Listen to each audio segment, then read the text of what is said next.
Bonjour à tous, bienvenue sur Agri85 TV. Cette semaine, nous sommes en direct des analyses de matières sèches maïs. Bon reportage et bon JT.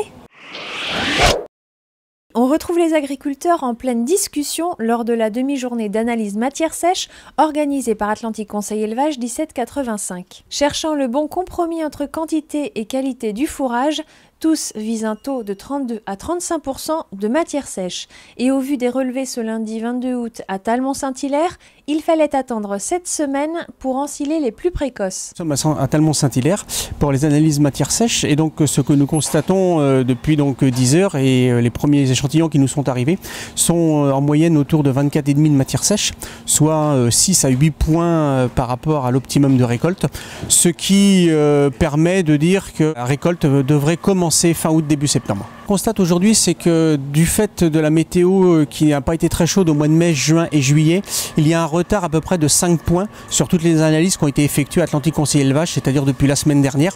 Et donc, cela va reculer d'autant la récolte.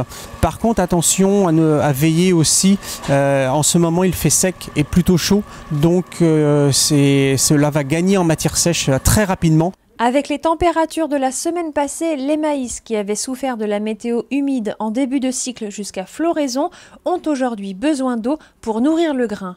Les conseillers préconisent d'apporter plusieurs échantillons et de faire des analyses successives pour apprécier l'évolution. Pour rappel, récolter au bon stade permet d'assurer du fourrage en quantité et de qualité.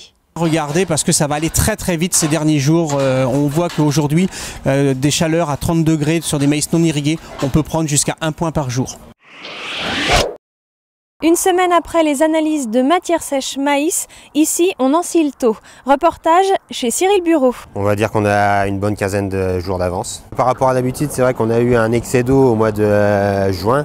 Puis peu d'eau après au mois de juillet-août, comparé à d'habitude qu'on arrive à avoir un peu d'eau vers le 15 août, qui pousse un peu les rendements sur la fin, puis le grain qui mûrit plus facilement. Ce lundi, le GAEC Bureau de Talmont-Saint-Hilaire a débuté l'ensilage de ses 45 hectares de maïs semés le 29 avril dernier. Le taux de matière sèche atteignait 28% lors des analyses la semaine dernière. Pour Cyril, le grain est à peine mûr, mais les fortes chaleurs ont asséché la végétation et l'ont conduit à ensiler plus tôt pour garantir une meilleure conservation au silo. Si habituellement le rendement de cet élevage de vaches laitières atteint 13 ou 14 tonnes, Cyril en attend plutôt 11 ou 12 cette année. Les 3 silos seront autoconsommés sur l'exploitation, mais avec un maïs sec et peu de grains, Cyril envisage d'adapter l'alimentation de ses animaux. Ce sera peut-être un peu moins appétant pour les animaux, et puis au niveau qualité, il faudra complémenter avec du soja davantage. Pour Jérôme Jacques, conseiller à la Chambre d'agriculture de Vendée, l'année 2016 est une année assez précoce. Il conseille d'être très attentif à l'évolution des maïs pour ne pas se faire piéger par un taux de matière sèche trop élevé. Malgré la chaleur en fin de cycle, les premiers résultats sur les semis précoces atteignent 11 à 12 tonnes sur des parcelles non irriguées. La situation reste plus hétérogène pour le maïs semé après mi-mai. Les terres de Jim, depuis son lancement il y a quelques années, c'est environ 1000-1200 bénévoles. Donc aujourd'hui, on a atteint environ les 1000 bénévoles. On espère d'ici la fête en recueillir au moins une centaine en plus. Les bénévoles auront différents postes. Ça peut être du service à la restauration, à la préparation aussi, la restauration. Il y aura des postes au bar, au niveau des parkings.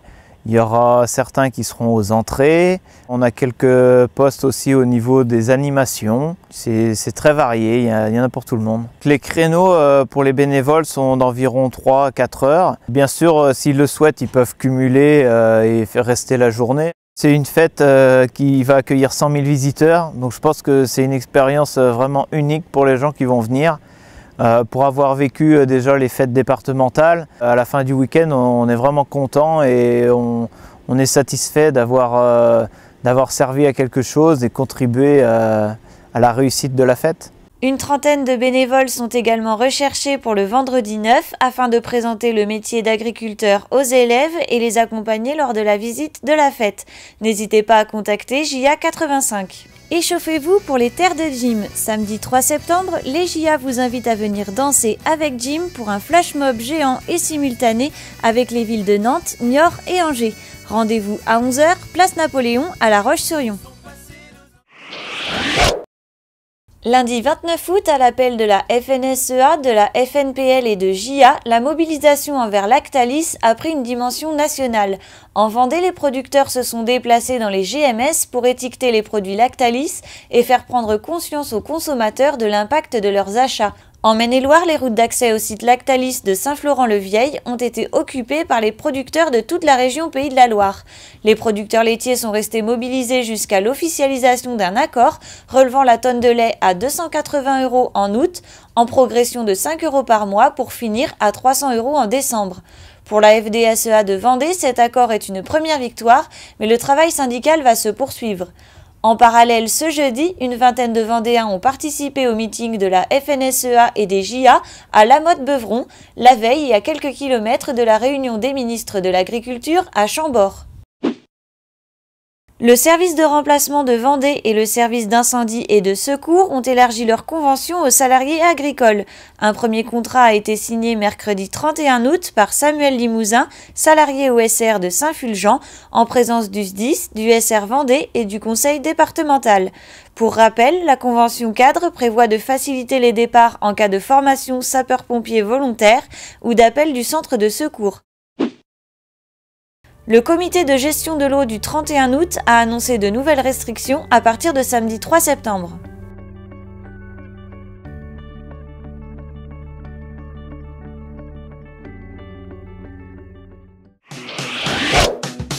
Votre JT d'Agri 85 TV se termine. Toute l'équipe d'Agri 85 se mobilise pour les terres de gym dès vendredi prochain. D'ici là, une très bonne semaine et à vendredi!